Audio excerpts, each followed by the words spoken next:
Hey, it's Jo. So for today's video, we are going to eat chicken nuggets salad, let's call it. Lagyan ko rin yan ng crab meat. Actually, pang shabu-shabu tong mga to. May meatballs, may kikiam. Kaya lang, wala kasi ako mailagay na iba pa. So, nilagay ko siya dyan. Tapos, meron tayo ditong kimbap. Merong Japanese rice. Tapos, merong lettuce, tsaka chicken nuggets sa loob. Para, 'di ba, may iba't ibang variety ang ating chicken nuggets. So, hindi ko maintindihan kung nandito kasi yung mic ko na bago and hindi pa ako nakakabili ng adapter para mailagay ko siya dito above dito sa may harapan ko, dito, ayan, dapat nakaganyan siya sa taas. So, hindi ko alam kung maririnig ako dito. Parang hindi. So, meron akong lav mic just in case. Para lang sigurado. So, kung may maririnig kayo na electric fan, as usual, mainit. So, let's start. Ang lamig na. Kanina ang init pa nito. Kaya lang hindi ko maintindihan kung paano ko isa-set up yung camera at yung microphone kasi may siyang bumabagsak. Meron din ako ditong sesame soy sauce.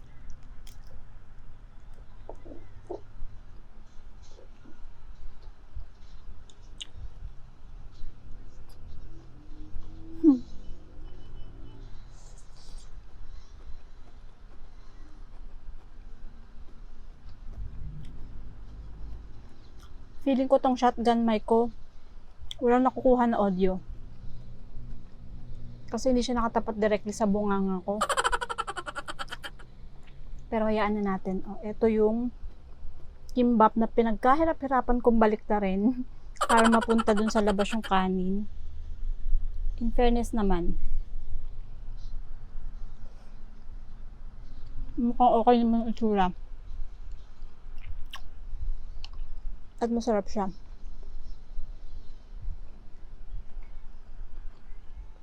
Ito yung isa. Nasa labas naman yung kanyang nori wrapper.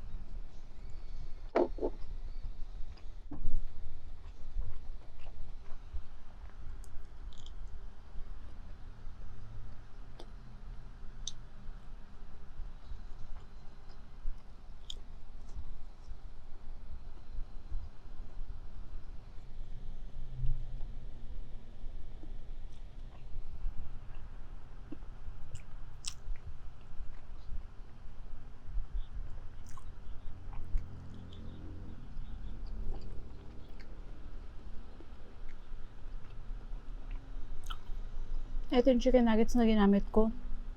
Ano lang to, Pure Foods. Kanina maluto ko siya. Pero dahil 10 years bago ako makapag-set up, medyo nag-lapse na siya ng bahagya.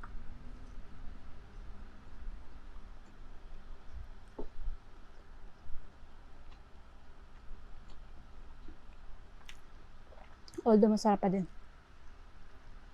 At bago pa ako makastart mag-film, si Mudra Kels tapos na kumain.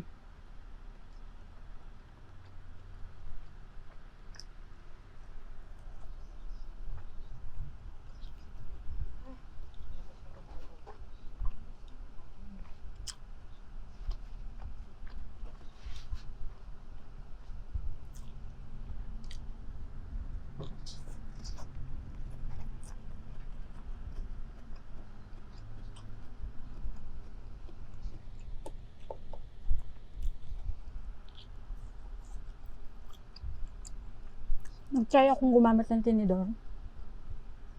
Wala akong makuha na lettuce, kaya nag-chopsticks na lang ako.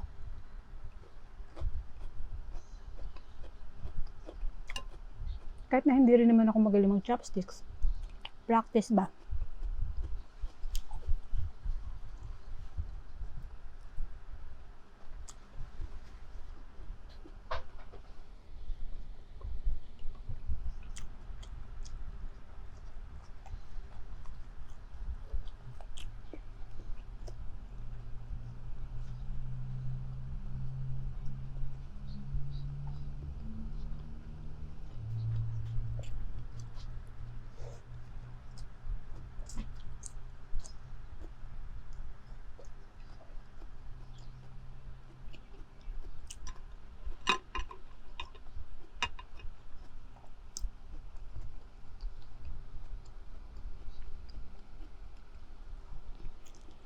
cook for today.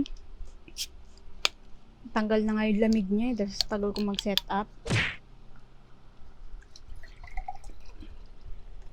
At hindi ako nakakuha ng yelo. Pero okay lang.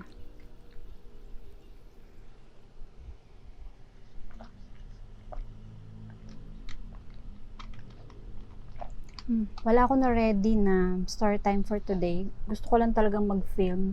Kasi nga meron akong meron kasi akong leto sa ref and ayoko na masayang siya pag hindi ko pa siya nagamit. Kasi ang bala ko sana mag-film ako after kung ma-receive yung adapter nga para dito sa shotgun mic. Kaya lang, since overseas pa siya manggagaling, wala kasi ako makita na meron dito sa Philippines. So, no choice.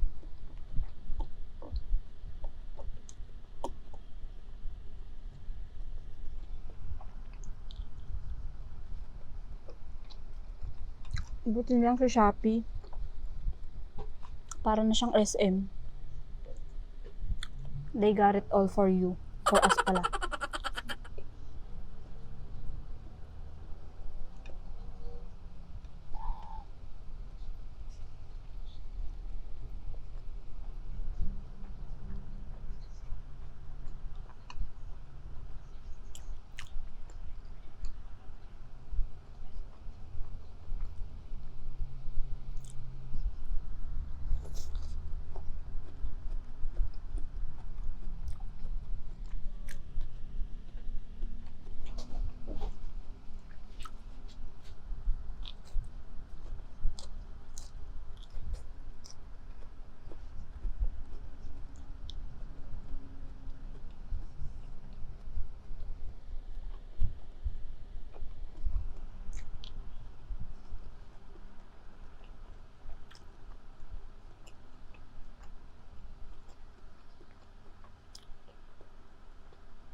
Pwede na rin natin tawagin to na post-birthday mukbang. And I wanna say thank you sa lahat ng bumate sa Messenger, sa Instagram, sa DM.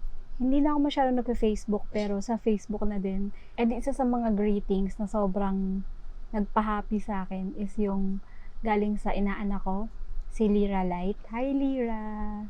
Hello Light! And nakakatawa kasi dahil nga Englishera siya, may mga words na kakaiba kung i-pronounce niya. Mag-insert ako ng short clip kung paano niya binanggit yung pangalan ko nung binati niya ako. So, insert clip. Happy birthday to you. Happy birthday to you. Happy birthday, happy birthday. Happy birthday to you. And I will also sing a song. Twinkle, twinkle, little star, how I wonder what you are. Up above the world so high, like a diamond in the sky. Twinkle, twinkle, little star, how I wonder what you are. So fast! Yeah, and then say happy birthday, Ninang Jo. Happy birthday, Ninang Jok! Ah. Oh, so big. Biggest. Catch it, catch it, catch it! It's Ninang Jo. Happy birthday, Ninang Jo. Happy birthday, Ninang Jok! Happy birthday, Ninang Jok! I love you! Look at this big teeth. Yeah. Look at Happy? this big mouth, Mommy. Okay. Look at this big teeth again. Look at this big mouth again. You're Look at funny. this big teeth again. Okay. Look at this series. Yeah. Bye-bye. Diba ang cute? Dahil nga Englishera ang ate mo girl, So, imbis na Jo, Ninang Jo, she kept on saying, Ninang Joke. So, naging Ninang Joke tuloy ako ng birthday ko. As in, joke time ang ninang niya, di ba? Nakakatuwa. At saka nahihilig din siya manood ng mga ASMR. Yun yung mas kinahihiligan niya. Kasi nga, syempre, nakakaaliw yung tunog. Tapos yung pinapanood niya yung mga kumakain ng gummy worms, ganyan. As in, pwede sa batang audience. Although pwede naman lahat ng kumakain sa mga bata. Pero nakakatuwa nga kasi yung mga itsura ng mga gummy worms, diba? Thank you, Light. And syempre, thank you din sa nanay niya, no? Kay Lay. Sa pagdidirect sa kanyang anak. Dun sa kanyang birthday greeting. Ang cute. Diba? Ang cute ng mga bata. Happy-happy lang sila.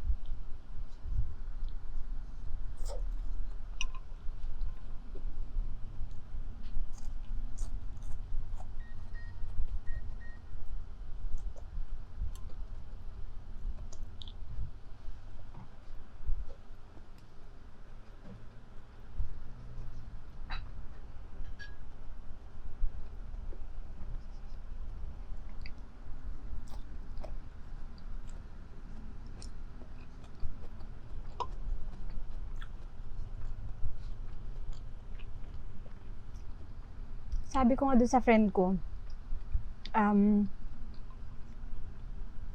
gumawa lang sila ng YouTube channel. Parang gawa siya ng Tagalog time with Light, ganyan. Kasi ang cute-cute niya pag tinuturuan ng mag-Tagalog. Although, syempre, nahihirapan yung bata kasi nga Englishera. So, may mga words na hirap siyang i-pronounce. So, minsan ayaw na lang niya kasi nga hindi niya alam. Yung parang sinasabi niya is, I don't know what's the English of that. Sabi niya ganyan.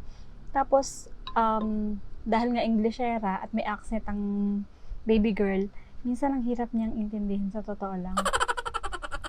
So, although American yung aking client, yung accent kasi niya, hindi naman ganun ka tapang, kumbaga. Hindi ganun kalalim. So, naiintindihan pa rin. Pero siya talagang, as in, parang British, parang ganun yung accent ng bata. So, ang cute-cute. So, sabi ko, papatok pag gumawa sila ng Tagalog time. Ang alam ko na kapag film na sila, parang cooking video yata, hindi pa nga lang nila na-upload. And sana mag-upload na sila, no, para makapag-subscribe na tayo. Kasi ang cute.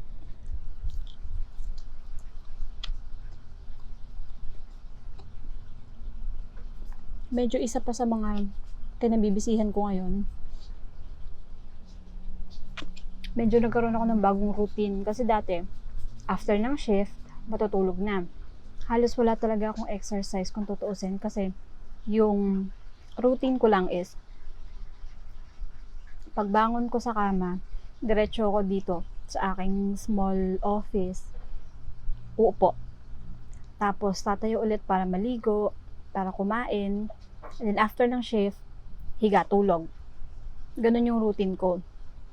So, parang walang exercise, ganyan. Tapos, nag-uwi yung kapatid ko, yung brother ko ng aso. Aso ng best friend niya. 3-year-old na Shih Tzu. Noong una ayaw namin ng aso kasi nga, may trauma kami dalawa ni mother. Kasi pareho kami nakagat ng aso. Ako 2 times, nung bata pa ako, parang grade 3 and grade 4. Tapos si mama naman, recently lang, parang 2 years ago, ganyan. So, medyo takot kami. Hindi medyo, takot talaga kami sa aso. Pero dahil Shih Tzu, di ba ang malambing yung mga ganong breed ng aso. Tapos, hindi mo pa akalain na aso siya kasi hindi siya tumatahol. Tatahol lang siya kapag umaalis yung kapatid ko, tapos hindi siya sinasama. Parang umiiyak siya, tapos naghahanap siya, ikot siya ng ikot dito sa buong bahay. Tapos pagka may mga pusa na naglalaro sa bubong, hinahanap din niya. So, routine ko na ito yung umaga. After ng shift ko, 6:30 to 7 a.m., nilalakad ko siya sa loob ng subdivision para, alam niyo na, do her thing. And syempre, hindi naman biro mag-alaga ng aso, lalo na gano'n may breed, diba?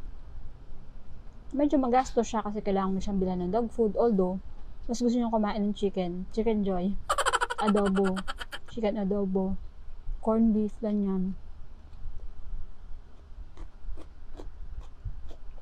ayaw namin siyang sanayan kasi ayaw niya nang kumain ng dog food. Sayang naman yung dog food. Sino kakain, di ba? Alam nga naman kami. Yung cute-cute niya. Parang kami anak. Ganyan.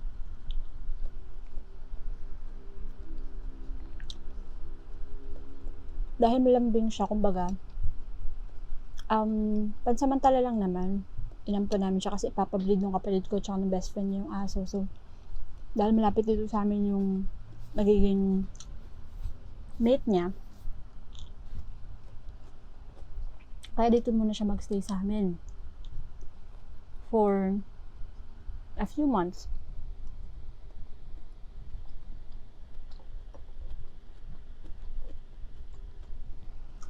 Tapos yung nanay ko, takot ko sa aso.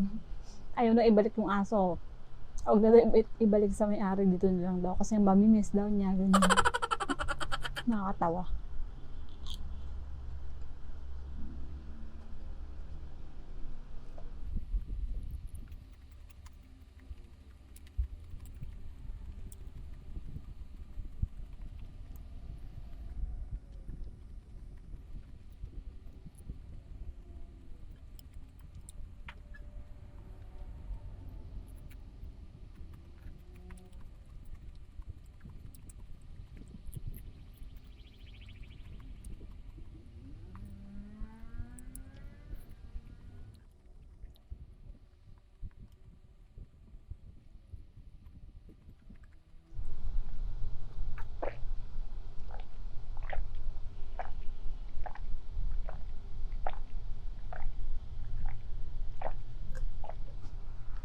That's it for today's video, guys. Thank you so much for watching. Stay home, stay safe. Please like and subscribe. I hope to see you in my next video. God bless you all. Bye.